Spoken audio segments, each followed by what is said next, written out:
Okay, welcome to the new video. Last class we discussed about the algorithm, categories of algorithm in data structure, and the complexities in algorithm like space complexity, time complexity, etc. In today's class we are going to discuss in detail about the complexities. First one is space complexity. So in this complexity, it can be defined like amount of memory needed for the algorithm in its life cycle for completing the algorithm. The space needed by an algorithm can be calculated as the sum of the following two components. First one, a fixed part, that is the space required to store certain data and variable, that is a sample variable and constants, program size, etc. And the variable part is the space required by the variable whose size is totally dependent on the size of the problem. So fixed part in the sense the variables that are considered as a constant, for example pi value is 3.14, so it's a constant value in the size of the program. So all those things are considered as a fixed size part in the algorithm. And the second part is a variable part. It is a space required by the variable whose size is totally depending on the size of the problem, like the variables that are used to store dynamic memory. So that varies based on the input. So such kind of memory can be considered as a variable part. So the sum of a fixed part and the variable part is considered as the space required for the completion of the program. So memory usage while executing an algorithm can be of three types. First one, instruction space, is the amount of memory used to save the compiled version of the instruction. So the algorithm is a human readable value. So what we will do is we will convert that algorithm into program. So program is again for a human and is in the form of a human understandable language. Once we compile the program, it will be converted to instructions. That instructions are suitable for the machines to understand what the user is going to communicate. So the amount of memory used to save the compiled version of its instruction is the instructional space. Second one is environmental stack. Sometimes an algorithm may be called inside another algorithm. For example, we have two user-defined functions like A and B. So in the function A, we are calling the function B. So all the variables declared in the function A is waiting until the function B is going to get completed. So അതാണ് situation. അതായത് A എന്ന് പറയുന്ന ഒരു function ഉണ്ട്, B എന്ന് പറയുന്ന ഒരു function ഉണ്ട്. എ എന്ന് പറയുന്ന ഫംഗ്ഷനിൽ നമ്മൾ കുറച്ച് വേരിയബിൾസ് എല്ലാം യൂസ് ചെയ്തിട്ടുണ്ടാവും, ബിയിലും കുറച്ച് വേരിയബിൾസ് എല്ലാം യൂസ് ചെയ്തിട്ടുണ്ടാവും. നമുക്ക് എ എന്ന് പറയുന്ന ഫംഗ്ഷനിൽ നിന്ന് നമ്മൾ ബി എന്ന് പറയുന്ന ഫംഗ്ഷനെ കോൾ ചെയ്യുന്ന സമയത്ത് ഈ വേരിയബിൾസിൻ്റെ മെമ്മറി എല്ലാം യൂസ് ചെയ്യുന്നുണ്ടാവും. അതായത് എയിലുള്ള വേരിയബിൾസിൻ്റെ മെമ്മറി എല്ലാം അവിടെ പെൻഡിങ് ആണ്. ഇതുവരെ ആ മെമ്മറി എപ്പോഴാണ് റിലീസ് ആവുമെന്ന് വെച്ച് കഴിഞ്ഞാൽ എ എന്ന് പറയുന്ന ഫംഗ്ഷൻ കോൾ ചെയ്ത് കംപ്ലീറ്റ് ചെയ്യുമ്പോൾ മാത്രമേ അതിൻ്റെ മെമ്മറി റിലീസ് ആവുള്ളൂ. സോ എ എന്ന് പറയുന്ന ഫംഗ്ഷൻ കോൾ ചെയ്യണമെങ്കിൽ എന്താവണം, ബി എന്ന് പറയുന്ന ഫംഗ്ഷൻ കംപ്ലീറ്റ് ആവണം. സോ എയിൽ നിന്നാണ് നമ്മൾ ബി എ കോൾ ചെയ്തിരിക്കുന്നത്. അപ്പോൾ എയിൽ നിന്ന് ബി എ കോൾ ചെയ്തിട്ട് ബി എക്സിക്യൂട്ട് ചെയ്ത് കംപ്ലീറ്റ് ആകുന്നത് വരെ എയിലുള്ള മെമ്മറി സ്പേസ് യൂട്ടിലൈസ് ചെയ്യുന്നതിനെയാണ് നമ്മൾ എൻവയോൺമെൻറ്റൽ സ്റ്റാക്ക് എന്ന് പറയുക. Sometimes an algorithm or a function algorithm or a function ഉദ്ദേശിക്കുന്നത് ഇപ്പോൾ ഞാൻ പറഞ്ഞില്ലേ, എ എന്ന് പറയുന്ന function may be called inside another function. അപ്പോൾ എ എന്ന് പറയുന്ന ഒരു ഫംഗ്ഷൻ ഉണ്ട്, ബി എന്ന് പറയുന്ന ഒരു ഫംഗ്ഷൻ ഉണ്ട്. അപ്പോൾ ബി എന്ന് പറയുന്ന ഫംഗ്ഷനെ നമ്മൾ എ എന്ന് പറയുന്ന ഫംഗ്ഷനുള്ളിൽ നിന്ന് കോൾ ചെയ്യുകയാണെങ്കിൽ in such a situation the current variable is pushed into the system stack. അപ്പോൾ ഈ സ്റ്റാക്ക് എന്ന് പറയുന്ന അത് നമുക്ക് ഡീറ്റെയിൽ ആയിട്ട് ഡിസ്കസ് ചെയ്യാം. സ്റ്റാക്ക് എന്ന് പറയുന്ന കോൺസെപ്റ്റ് പഠിക്കുമ്പോൾ നിങ്ങൾക്കത് മനസ്സിലാവും. ലാസ്റ്റ് ഇൻ ഫസ്റ്റ് ഔട്ട് എന്ന് പറയുന്ന കോൺസെപ്റ്റിലാണ് സ്റ്റാക്ക് വർക്ക് ചെയ്യുക. അപ്പോൾ നമ്മൾ യൂസർ ഡിഫൈൻഡ് ഫങ്ഷൻസ് എല്ലാം യൂസർ ഡിഫൈൻഡ് ആണെങ്കിലും ഇൻബിൽഡ് ഫങ്ഷൻസ് ആണെങ്കിലും നമ്മൾ യൂസ് ചെയ്യുമ്പോൾ അതെല്ലാം ഈ സ്റ്റാക്കിലേക്കാണ്, ലാസ്റ്റ് ഇൻ ഫസ്റ്റ് ഔട്ട് ഓർഡറിലേക്കാണ് പോയിട്ട് സേവ് ആവുക. അപ്പോൾ എ എന്ന് പറയുന്ന ഫംഗ്ഷനിൽ നിന്ന് നമ്മൾ ബി എന്ന് പറയുന്ന ഫംഗ്ഷൻ കോൾ ചെയ്യുന്ന സമയത്ത് all the memory needed for variables in A is wait until B gets completed. ബിയുടെ പ്രോഗ്രാം എക്സിക്യൂഷൻ കംപ്ലീറ്റ് ചെയ്യുന്നത് വരെ എയുടെ വേരിയബിൾസ് എൻ്റെ മെമ്മറി വെയിറ്റ് ചെയ്യണം. ആ ഒരു സിറ്റുവേഷനെയാണ് നമ്മൾ എൻവയോൺമെൻറ്റൽ സ്റ്റാക്ക് എന്ന് പറയുക. മൂന്നാമത്തെ കേസ് എന്ന് പറയുന്നത് data space. The amount of space used by the variables and constants, ഇതിനെയാണ് നമ്മൾ ഡാറ്റ സ്പേസ് എന്ന് പറയുക. അങ്ങനെ ത്രീ മെമ്മറി യൂസേജ് ഉണ്ട്. First one is instruction space. So compiled version of the instruction save in the memory used to save the compiled version of instruction. Second one is environmental stack. Sometimes algorithm or a function may be called inside another function. അപ്പോൾ അങ്ങനത്തെ കേസിൽ in such situation the current variables are pushed into the system stack where they wait for further execution and then the call to the inside algorithm is made. അതായത് അകത്തുള്ള already execute ആയിരിക്കുന്ന പ്രോഗ്രാമിൻ്റെ memory release ആയതിനു ശേഷം മാത്രമേ called ഫംഗ്ഷൻ്റെ memory release ആവുള്ളൂ. So അങ്ങനത്തെ കേസ് വരുമ്പോൾ ആ മെമ്മറി സ്പേസിനെ നമ്മൾ എൻവയോൺമെൻറ്റൽ സ്റ്റാക്ക് എന്നാണ് പറയുക.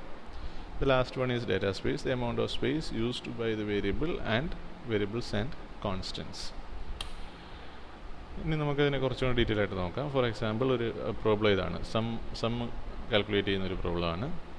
Some P Q. പിയും ക്യൂ എന്ന് പറയുന്ന രണ്ട് വേരിയബിൾ ഉണ്ട്. സോ അൽഗോരിതം സ്റ്റെപ്പ് 1 സ്റ്റാർട്ട് ചെയ്തു. സ്റ്റെപ്പ് 2 6 എന്ന് പറയുന്ന ഒരു വേരിയബിളിലേക്ക് P plus Q plus constant ഒരു 10 എന്ന് പറയുന്ന ഒരു കോൺസ്റ്റൻറ്റിനെ നമ്മൾ ആഡ് ചെയ്യുന്നുണ്ട്. അപ്പോൾ ഇവിടെ മെമ്മറി നമുക്ക് ഏതൊക്കെ മെമ്മറിയാണ് ഇതിനകത്ത് വരിക എന്ന് വെച്ച് കഴിഞ്ഞാൽ പി എന്ന് പറയുന്ന വേരിയബിളിൻ്റെ മെമ്മറി ഉണ്ടാവും, ക്യൂ എന്ന് പറയുന്ന വേരിയബിളിൻ്റെ മെമ്മറി ഉണ്ടാവും, എന്ന് പറയുന്ന വേരിയബിളിൻ്റെ മെമ്മറി ഉണ്ടാവും. സോ ഇതെല്ലാം വേരിയബിൾസാണ്. അതിൻ്റെ കൂടെ 10 എന്ന് പറയുന്ന ഒരു കോൺസ്റ്റൻ്റ് ഉണ്ട്. അപ്പോൾ അതിൻ്റെ മെമ്മറിയും കൂടെ നമ്മൾ കാൽക്കുലേറ്റ് ചെയ്യണം. അപ്പോൾ സ്പേസ് കോംപ്ലക്സിറ്റി ഓഫ് പി എന്ന് പറയുമ്പോഴത്തേക്കിന് എങ്ങനെയാണ് വരിക എന്ന് വെച്ച് കഴിഞ്ഞാൽ പി എന്ന് പറയുന്ന പ്രോബ്ലമാണ്. സ്പേസ് കോംപ്ലക്സിറ്റി ഓഫ് പി എന്ന് പറയുമ്പോഴത്തേക്കിന് space complexity of small P represents a problem എന്ന് പറയുന്ന അൽഗോരിതമാണ്. So S of P equal to 1 + 3. 1 എന്ന് പറയുന്ന കോൺസ്റ്റൻറ്റ് പ്ലസ് 3 എന്ന് പറയുന്നത് 3 variables. So space complexity S of P of any algorithm P is S of P equal to A plus SP of I. A is treated as a fixed part. നമുക്ക് ഈ constant ആയിട്ടുള്ള വാല്യൂസിൻ്റെ മെമ്മറിയെ നമുക്ക് A എന്ന് പറഞ്ഞിട്ട് treat ചെയ്യാം. S F I is treated as a variable part of the algorithm which depends upon the instant characteristics of I. അതായത് നമുക്കറിയാം ചില റൺ ടൈം മെമ്മറി അലൊക്കേഷനൊക്കെ വരുന്ന സമയത്ത് വേരിയബിൾസിൽ സേവ് ചെയ്യുന്ന വാല്യൂസിൻ്റെ സൈസ് വേരി ആവും. So it depends upon the characteristics of the algorithm. So ഇങ്ങനെയാണ് space complexity. ഒരു simple algorithm ഇങ്ങനെയാണ്. ഇപ്പോൾ സമ്മ് കാൽക്കുലേറ്റ് ചെയ്തു, അതിൽ യൂസ് ചെയ്യുന്ന വേരിയബിൾസ് എന്ന് പറയുന്നത് പിയും ക്യൂ 6 ആണ്. സോ അത് വേരിയബിൾ സൈസ് വേരി ആവും. പ്ലസ് ഒരു കോൺസ്റ്റൻറ്റ് വേരിയബിൾ ഉണ്ട്, കോൺസ്റ്റൻറ്റ് വാല്യൂ ഉണ്ട്, അത് 10 ആണ്. അപ്പോൾ നമ്മൾ പി എന്ന് പറയുന്ന ഒരു പ്രോബ്ലം എടുക്കുകയാണെങ്കിൽ അതിൻ്റെ സ്പേസ് കോംപ്ലക്സിറ്റി എന്ന് പറയുന്നത് 1 + 3 ആണ്. അപ്പോൾ 1 എന്ന് പറയുന്നത് കോൺസ്റ്റൻ്റ് ആയിട്ടുള്ള, ഫോർ എക്സാമ്പിൾ 10 എന്ന് പറയുന്നതിൻ്റെ മെമ്മറി 1 എന്നാണെന്ന് കരുതുക. ബാക്കിയുള്ളതിൻ്റെ എല്ലാത്തിൻ്റെയും മെമ്മറി 1 ആണെങ്കിൽ 1 + 3 എന്ന് പറയുന്നതായിരിക്കും അതിൻ്റെ space complexity. Next, time complexity. Time complexity of an algorithm is a representation of the amount of time required by the algorithm to execute to completion. ഒരു പ്രോബ്ലം ഉണ്ടെന്ന് കരുതുക, അതിൻ്റെ എക്സിക്യൂഷൻ കംപ്ലീറ്റ് ചെയ്യുന്നത് വരെ until the last line of the program is getting executed, അതുവരെ എത്ര time എടുക്കുന്നു, അതാണ് ടൈം കോംപ്ലക്സിറ്റി എന്ന് പറയുക. Time requirement can be denoted or defined as a numeral function t of n, where t of n is measured as a number of steps provided each step takes a constant time. അപ്പോൾ ഓരോ steps ഉണ്ട് അൽഗോരിതത്തിൽ, ആ ഓരോ സ്റ്റെപ്പും execute ചെയ്യാൻ എടുക്കുന്ന time, constant ടൈമിനെയാണ് നമ്മൾ time requirement ആയിട്ട് കണക്കാക്കുക. ഇപ്പോൾ ടി ഓഫ് എൻ എന്ന് പറയുന്ന ടൈം റിക്വയർമെൻ്റ് ആണെങ്കിൽ അത് കാൽക്കുലേറ്റ് ചെയ്യുന്നത് എങ്ങനെയാണെന്നാണ് ഇവിടെ പറഞ്ഞിരിക്കുന്നത്. It's measured as A number of steps provided each step takes a constant time. അപ്പോൾ ഒരു എത്ര സ്റ്റെപ്സ് ഉണ്ടോ അതിൽ ഓരോ സ്റ്റെപ്പും എത്ര കോൺസ്റ്റൻറ്റ് ടൈം എടുക്കുന്നു എന്നുള്ളതിനെ ബേസ് ചെയ്തിട്ടായിരിക്കും നമ്മൾ ടൈം റിക്വയർമെൻറ്റ് കാൽക്കുലേറ്റ് ചെയ്യുക. അപ്പോൾ നെക്സ്റ്റ് അസിംപ്റ്റോട്ടിക് നൊട്ടേഷൻസ് ആണ്. When it comes to analyzing the complexity of any algorithm in terms of time and space, we can never provide an exact number to define the time requirement and the space requirement. അതായത് ഇപ്പോൾ നമ്മളൊരു time requirement അല്ലെങ്കിൽ space requirement പറയുകയാണെങ്കിൽ എക്സാക്റ്റായിട്ട് നമുക്ക് ഇത്ര time അല്ലെങ്കിൽ ഇത്രയെന്ന് പറയാൻ കഴിയില്ല. കാര്യം പ്രോഗ്രാമാണ്, അതിൻ്റെ ഇൻപുട്ടിനെ ഡിപ്പെൻഡ് ചെയ്തിട്ട് പ്രോഗ്രാമിൻ്റെ ടൈം ആണെങ്കിലും സ്പേസ് ആണെങ്കിലും വേരി ആയിക്കൊണ്ടിരിക്കും. അപ്പോൾ നമുക്ക് അത് പറയാൻ പറ്റുന്നത് എങ്ങനെയാണെന്ന് വെച്ച് കഴിഞ്ഞാൽ, നമ്മൾ കുറച്ച് മുന്നേ പറഞ്ഞു ബെസ്റ്റ് കേസ് ഏതായിരിക്കാം, ആവറേജ് കേസ് ഏതാണ്, വേഴ്സ്റ്റ് കേസ് ഏതാണ്. അപ്പോൾ ഈ കേസസിനെ നമ്മൾ റെപ്രസെൻ്റ് ചെയ്യാൻ യൂസ് ചെയ്യുന്ന notations ആണ് asymptotic notations. So അതാണ് ഇവിടെ പറഞ്ഞിരിക്കുന്നത്. When it comes to analyzing the complexity of any algorithm in terms of time and space, we can never provide an exact number to define the time required and the space required by the algorithm. Instead, we express it using some standard notations. It's known as asymptotic notations. അപ്പോൾ നമുക്ക് എക്സാക്റ്റായിട്ട് പറയാം ഇത്ര time എടുക്കും എന്ന് പറയാൻ കഴിയില്ല. കാര്യം programmes vary ആയിക്കൊണ്ടിരിക്കും, input സൈസിനനുസരിച്ചിട്ട് vary ആയിക്കൊണ്ടിരിക്കും. അത് ഞാൻ ഡീറ്റെയിൽ ആയിട്ട് നമുക്ക് അടുത്ത സ്ലൈഡ്സിൽ നിങ്ങൾക്ക് മനസ്സിലാവും. സോ അസിംപ്റ്റോട്ടിക് നൊട്ടേഷൻസിൽ നമ്മൾ 3 ടൈപ്പ് ഓഫ് നൊട്ടേഷൻസ് ആണുള്ളത്. Big theta notation, average value or range within which the actual time of execution of the algorithm. ഒരു അൽഗോരിതം എക്സിക്യൂട്ട് ചെയ്യാനായിട്ടുള്ള ഒരു ആവറേജ് ടൈം, ആവറേജ് വാല്യൂ, ഇന്ന റേഞ്ച് മുതൽ ഇന്ന റേഞ്ച് വരെ ആയിരിക്കും it's average time of execution എന്ന് പറയുക. അതിനെ റെപ്രസെൻ്റ് ചെയ്യുന്നതാണ് തീറ്റ. പിന്നെ ഉള്ളത് ബിഗ് ഓ നൊട്ടേഷനാണ്. അപ്പോൾ ബിഗ് ഓ നൊട്ടേഷൻ എന്ന് പറയുമ്പോൾ upper bound of the algorithm, അതായത് മാക്സിമം ഒരു അൽഗോരിതത്തിൻ്റെ highest value time required to execute എന്ന് പറയുന്നത്, ഹയ്യസ്റ്റ് എന്ന് പറയുന്നത് മാക്സിമത്തിൽ എത്ര വരെ പോകാം, അതാണ് big O notation. Omega notation എന്ന് പറയുമ്പം use to define the lower bound of any algorithm, lowest bound, അതായത് മിനിമത്തിൽ എത്ര പോകാം, അതാണ് ബെസ്റ്റ് കേസ്. അപ്പോൾ ആവറേജ് കേസിനെ റെപ്രസെൻ്റ് ചെയ്യുന്ന തീറ്റയും ബിഗ് തീറ്റ, വേഴ്സ്റ്റ് കേസിനെ റെപ്രസെൻ്റ് ചെയ്യുന്നത് ബിഗ് ഒ, ബെസ്റ്റ് കേസിനെ റെപ്രസെൻ്റ് ചെയ്യുന്നത് ബിഗ് ഒമേഗ. ഇങ്ങനെയാണ് നമുക്ക് കോംപ്ലക്സിറ്റീസിനെ കാൽക്കുലേറ്റ് ചെയ്യുന്നത്. ഇനി നമുക്ക് ഇതുള്ളത് ഒരു സിമ്പിൾ അൽഗോരിതം എടുക്കുകയാണ്. നമ്മളതിൻ്റെ ടൈം കോംപ്ലക്സിറ്റി കാൽക്കുലേറ്റ് ചെയ്യുന്ന പ്രൊസീജിയറാണ് ഇവിടെ ഡിസ്കസ് ചെയ്യുന്നത്. ഇപ്പോൾ linear search problem to identify time complexity. ഇപ്പോൾ ലീനിയർ സെർച്ചിങ് എന്ന് പറയുന്ന പ്രോസസ്സിൽ ലീനിയർ സെർച്ചും ബൈനറി സെർച്ചും ഉണ്ട്. നിങ്ങൾ ലീനിയർ സെർച്ച് പഠിച്ചിട്ടുണ്ടാവും, ബൈനറി സെർച്ചും പഠിച്ചിട്ടുണ്ടാവാൻ ചാൻസ് ഉണ്ട്. എന്നാലും നമ്മളിപ്പോൾ ഇവിടെ ഡിസ്കസ് ചെയ്യുന്നത് we are going to discuss about the linear search. അപ്പോൾ ലീനിയർ സെർച്ച് എന്ന് പറയുമ്പോൾ we are going to search an element from a list of elements. അതാണ് ഇവിടുത്തെ കോൺസെപ്റ്റ്. ഒരു എലമെൻറ്റിനെ നമ്മൾ ഒരു ലിസ്റ്റ് ഓഫ് എലമെൻറ്റ്സിൽ നിന്ന് സെർച്ച് ചെയ്യുകയാണ്. ഇപ്പോൾ ലിസ്റ്റ് ഓഫ് എലമെൻറ്റ്സ് നമ്മൾ സേവ് ചെയ്തിരിക്കുന്ന ഒരു അറേയിലാണ്. അപ്പോൾ അറേ ഡിഫൈൻ ചെയ്തിരിക്കും ഇൻറ്റ് എ ഓഫ് 8, അതാണ് അറേയുടെ സൈസ് എന്ന് പറയുന്നത്. മാക്സിമം സൈസ് എന്ന് പറയുന്നത് 8 ആണ്. അപ്പോൾ അറേ സ്റ്റാർട്ട്സ് ഫ്രം 0 to 7, അങ്ങനെയാണ് നമ്മുടെ കോൺസെപ്റ്റ്. അപ്പോൾ അറേയിലുള്ള എലമെൻറ്റ്സ് എന്ന് പറയുന്നത് 15, 5, 20, 35, 2, 42, 67 ആൻഡ് 17. ഇത്രയും എലമെൻറ്റ്സ് ഈ അറേയിൽ സേവ് ചെയ്തിട്ടുണ്ട്. അപ്പോൾ അത് എങ്ങനെയാണ് വരിക? എ ഓഫ് 0 വരുമ്പോൾ 15, A of 1 5, A of 2 20, A of 3 35, A of 4 2, A of 5 42, A of 6 67, A of 7 17. ഇങ്ങനെയാണ് നമ്മൾ അറേയിൽ ഡാറ്റ സേവ് ചെയ്തിരിക്കുന്നത്. ഇപ്പോൾ നമുക്ക് ഇവിടെ ഞാൻ അതിൻ്റെ ഒരു പ്രൊസീജിയർ പറയാം, എങ്ങനെയാണ് ലീനിയർ സെർച്ച് വർക്ക് ചെയ്യുന്നതെന്നുള്ളത് ആദ്യം നമുക്ക് ഡിസ്കസ് ചെയ്യാം. Consider the element B search. 67 എന്ന് പറയുന്ന എലമെൻറ്റിനെയാണ് നമ്മൾ സെർച്ച് ചെയ്യേണ്ടുന്നത്. അപ്പോൾ നോർമൽ ലീനിയർ സെർച്ചിൻ്റെ പ്രൊസീജിയർ ചെയ്യാൻ പറയാം. എങ്ങനെയാണെന്ന് വെച്ച് കഴിഞ്ഞാൽ ആദ്യം 15ഉം 67ഉം കമ്പയർ ചെയ്യും.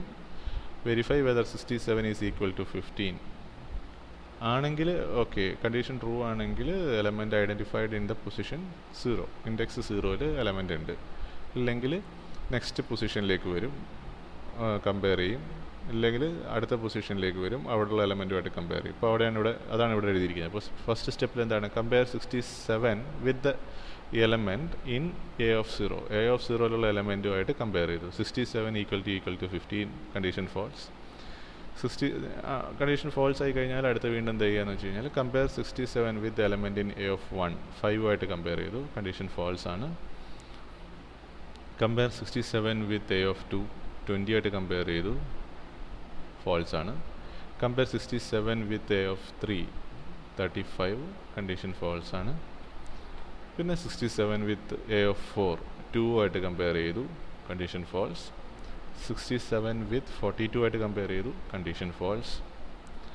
നെക്സ്റ്റ് 67 വിത്ത് 67 ലാസ്റ്റ് അതായത് എ ഓഫ് 6ഉമായിട്ട് കമ്പയർ ചെയ്യുമ്പോൾ കണ്ടീഷൻ ട്രൂ ആയി. അപ്പോൾ ഇത്രയും എക്സിക്യൂഷൻ കംപ്ലീറ്റ് ചെയ്തപ്പോഴാണ് 67 എന്ന് പറയുന്ന വാല്യൂ ഐഡൻറ്റിഫൈ ചെയ്യാൻ പറ്റിയത്. അപ്പോൾ എത്ര കമ്പാരിസൺ വേണ്ടി വന്നു?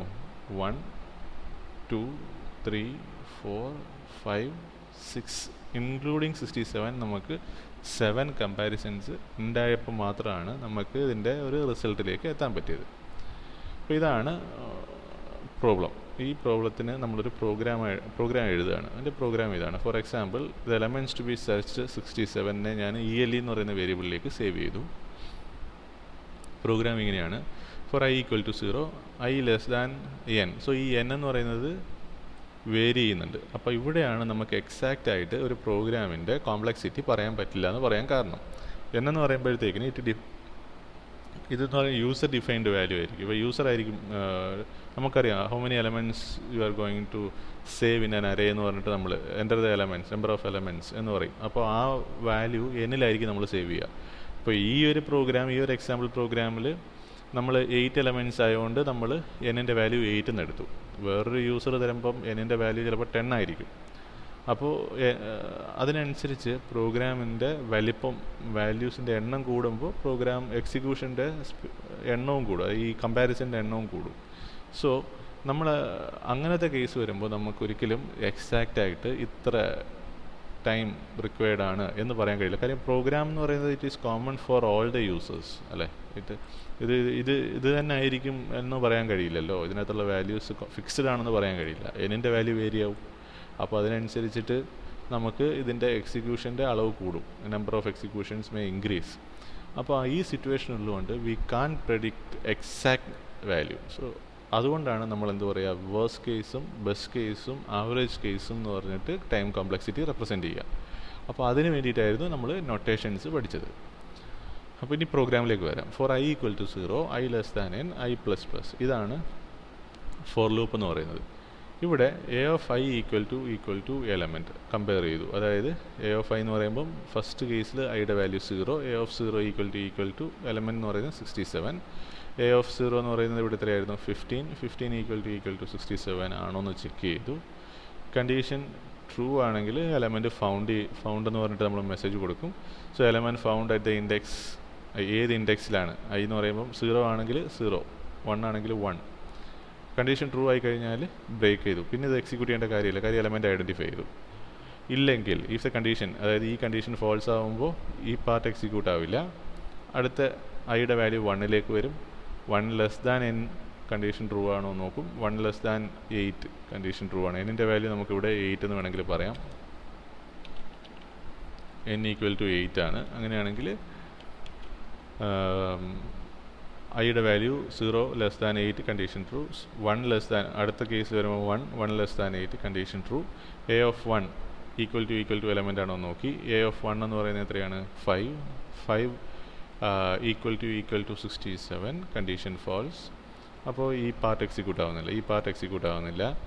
നേരെ വീണ്ടും ഐയുടെ value 2 equal to 2 less than 8 ആണോ എന്ന് ചെക്ക് ചെയ്തു. കണ്ടീഷൻ ട്രൂ ആണ്. ഉള്ളിലേക്ക് എത്തി, ഇന്നർ പാർട്ട് ഓഫ് ദ പ്രോഗ്രാമിലെത്തി. ഇവിടെ എ ഓഫ് 2 എന്ന് പറയുന്നത് എന്താ നോക്കും. എ ഓഫ് 2 20 ആണ്. 20 less than 20 equal to 67 check ചെയ്തു. കണ്ടീഷൻ ഫോൾസ് ആണ്. വീണ്ടും ഐയുടെ വാല്യൂ 3 ആയി. 3 ലെസ് ദാൻ എന്നിൻ്റെ value 8, 3 less than 8 condition true. A of 3 എന്ന് പറയുന്നത് എത്രയായിരുന്നു. എ ഓഫ് 3 എന്ന് പറയുന്നത് 35 ഈക്വൽ ടു 67.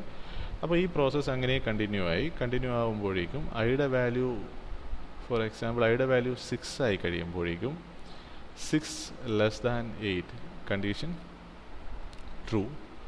എ ഓഫ് 6 എന്ന് പറയുന്നത് 67 ആണ്. 67 ഈക്വൽ ടു 67 കണ്ടീഷൻ ട്രൂ ആകുമ്പോഴേക്കും പ്രിൻ്റ് എഫിൽ എലമെൻറ്റ് ഈ പാർട്ട് എക്സിക്യൂട്ട് ആവും. Print F element found at index ഐയുടെ വാല്യൂ 6. അപ്പോൾ എലമെൻറ്റ് ഫൗണ്ട് അറ്റ് ഇൻഡെക്സ് 6 എന്ന് പറഞ്ഞിട്ടൊരു മെസ്സേജ് യൂസറിന് കൊടുത്തു. ബ്രേക്ക് ചെയ്തു. അതായത് ഈ ഫോർ ലൂപ്പിനെ ബ്രേക്ക് ചെയ്തു. അതുവരെ ഈ പ്രോഗ്രാം എക്സിക്യൂട്ട് ആവും. ഇനി എലമെൻറ്റ്സ് ഇതിനകത്ത് ഇല്ലയെന്ന് കരുതുക, ഒരു എലമെൻറ്റ് ഈ പറയുന്ന 67 ഇല്ലയെന്ന് കരുതുക, അല്ലെങ്കിൽ നമ്മൾ പുതിയ സെർച്ച് ചെയ്യുന്ന എലമെൻറ്റ് 84 ആണെന്ന് കരുതുക. 84 എന്ന് പറയുന്നത് ഇത് ഈ ലിസ്റ്റിലില്ല എന്ന് പറയുന്ന എലമെൻറ്റ് ഈ ലിസ്റ്റിലില്ല. അങ്ങനത്തെ കേസ് വരുമ്പോൾ ഈ കണ്ടീഷൻ ഫുള്ളായിട്ട് എക്സിക്യൂട്ടായിട്ട് ഐയുടെ വാല്യൂ 8 എത്തുമ്പോൾ കണ്ടീഷൻ ഈ ഫോർ ലൂപ്പ് എക്സിറ്റ് ആവും, ഈ ഫോർ ലൂപ്പ് കംപ്ലീറ്റ് ആവും. ഫോർ ലൂപ്പ് കംപ്ലീറ്റ് ആയി കഴിഞ്ഞാൽ നമ്മളിവിടെ ചെക്ക് ചെയ്യും ഐയുടെ വാല്യൂ 8 ഈക്വൽ ടു 8 ആണോ എന്ന് ചെക്ക് ചെയ്തു. അതിൻ്റെ അർത്ഥം ലാസ്റ്റ് പൊസിഷനിൽ വരെ എത്തി, പക്ഷേ നമുക്ക് എലമെൻറ്റിനെ ഐഡൻറ്റിഫൈ ചെയ്യാൻ പറ്റിയിട്ടില്ല. അപ്പോൾ നമ്മൾ പ്രിൻ്റ് എഫ് എന്ന് പറഞ്ഞിട്ടൊരു മെസ്സേജ് കൊടുക്കും, എലമെൻറ്റ് നോട്ട് ഫൗണ്ട്. അപ്പോൾ ഇതാണ് ഈ പ്രോഗ്രാം. ഈ അൽഗോരിതം വർക്ക് ചെയ്യുന്നത് ഇങ്ങനെയാണ്. അപ്പോൾ ഈ അൽഗോരിതം ഇങ്ങനെ വർക്ക് ചെയ്യുന്ന സമയത്ത് നമുക്കിതിൻ്റെ ടൈം കോംപ്ലക്സിറ്റി കാൽക്കുലേറ്റ് ചെയ്യുകയാണ്. അപ്പോൾ ഫോർ എക്സാമ്പിൾ ബെസ്റ്റ് കേസ് നമ്മൾ കണ്ടുപിടിക്കുന്നത് എങ്ങനെയാണെന്ന് വെച്ചാൽ, if the element to be searched എന്ന് പറയുന്നത് 15 ആണെന്ന് കരുതുക. 15 എന്ന് പറയുന്ന എലമെൻറ്റിനെയാണ് നമ്മൾ സെർച്ച് ചെയ്യുന്നതെങ്കിൽ എന്താ സംഭവിക്കുക? I equal to 0. For example elements to be searched ഞാൻ 15 ആണെന്ന് കരുതുക, 15 ആണ് കൊടുക്കുന്നതെന്ന് കരുതുക. 15 ആണെങ്കിൽ ഐയുടെ value 0 less than 8 condition true. A of 0 എത്രയാണ്? 15. എ ഓഫ് 0 എന്ന് പറയുന്നത് 15 ഈക്വൽ ടു 15 ഈക്വൽ ടു 15 ആകുമ്പോഴേക്കും condition true. Print of element found at the index 0th ഇൻഡെക്സിൽ എലമെൻറ്റിനെ ഐഡൻറ്റിഫൈ ചെയ്തു, ബ്രേക്ക് ചെയ്തു. പിന്നെ അങ്ങോട്ട് ഈ പ്രോഗ്രാം എക്സിക്യൂട്ട് ചെയ്യുന്നില്ല, പ്രോഗ്രാം എക്സിറ്റ് ആയി.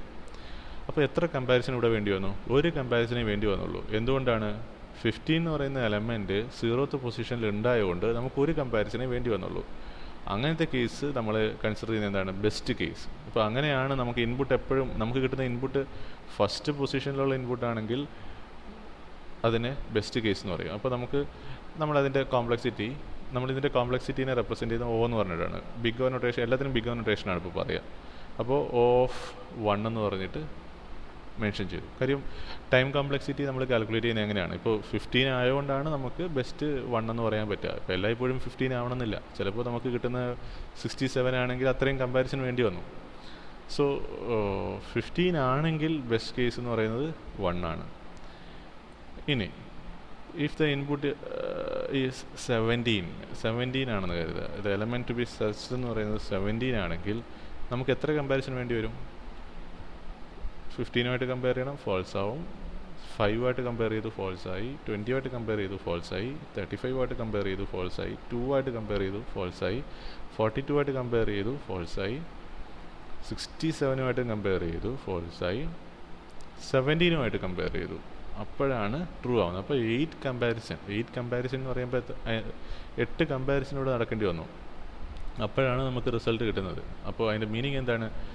ടോട്ടൽ നമ്പർ ഓഫ് എലമെൻറ്റ്സുമായിട്ട് നമ്മൾ കമ്പാരിസൺ പെർഫോം ചെയ്യേണ്ടി വന്നു. So number of comparison is equal to the total number of elements. അതാണ് ഇവിടുത്തെ വേഴ്സ്റ്റ് കേസ് എന്ന് പറയുന്നത്. വേഴ്സ്റ്റ് കേസ് എന്ന് പറഞ്ഞു കഴിഞ്ഞാൽ ലാസ്റ്റ് എലമെൻറ്റിനാണ് നമ്മൾ സെർച്ച് ചെയ്യുന്നതെങ്കിൽ നമ്മൾ ഓരോ എലമെൻറ്റ് കമ്പയർ ചെയ്ത് വരുമ്പോഴത്തേക്കിന് n എലമെൻറ്റ്സിനെ നമ്മൾ സെർച്ച് ചെയ്യുന്നു. അങ്ങനെ വരുമ്പോഴത്തേക്കിന് നമ്മുടെ വേഴ്സ്റ്റ് കേസ് ടൈം കോംപ്ലക്സിറ്റി എന്ന് പറയുന്നത് ഓഫ് n ആണ്.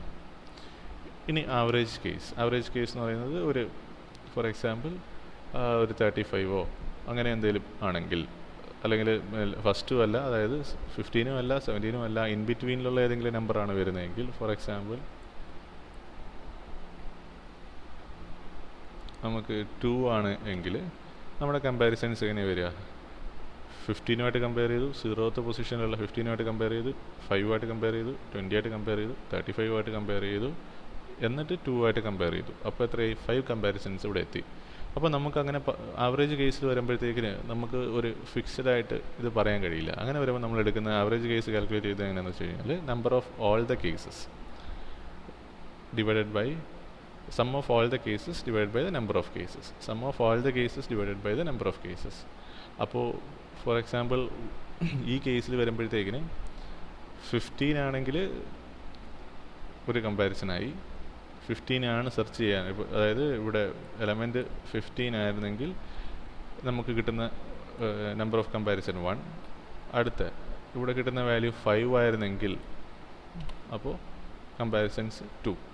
അങ്ങനെ ഓരോ കേസിൻ്റെയും സം എടുക്കുമ്പോഴത്തേക്കിന് 1 + 2 + 3 up to 8 ഡിവൈഡഡ് ബൈ 8. ഇതാണ് ഇതിൻ്റെ കേസ് വരുമ്പോഴത്തേക്കിനും നമുക്ക് പറയാൻ പറ്റുന്നത് ഇങ്ങനെയാണ്. അപ്പോൾ ഇതിനെ നമുക്ക് ഫോർമുലയിലേക്ക് കൊണ്ടുവരുമ്പോഴത്തേക്കിന് 1+2+3 അപ് ടു n. 8 എന്ന് പറയുന്നത് n ഈക്വലാണ്. കാര്യം 8 എന്ന് പറയുന്നത് ടോട്ടൽ നമ്പർ ഓഫ് എലമെൻറ്റ്സ് ആണ്, divided by total number of elements n. So ഈ ഒരു സീരീസിനെ നമുക്ക് എങ്ങനെ എഴുതാൻ പറ്റും? n × n+1 divided by 2 divided by n. So അതിനെ നമ്മൾ സബ്സ്റ്റിറ്റ്യൂട്ട് ചെയ്ത് വരുമ്പോഴത്തേക്കിന് n+1 ഡിവൈഡ് ബൈ 2. അപ്പോൾ ആവറേജ് കേസ് എന്ന് പറയുന്നത് ഓഫ് n+1 ഡിവൈഡ് ബൈ 2 എന്ന് പറയുന്നതായിരിക്കും average case of complexity of the algorithm.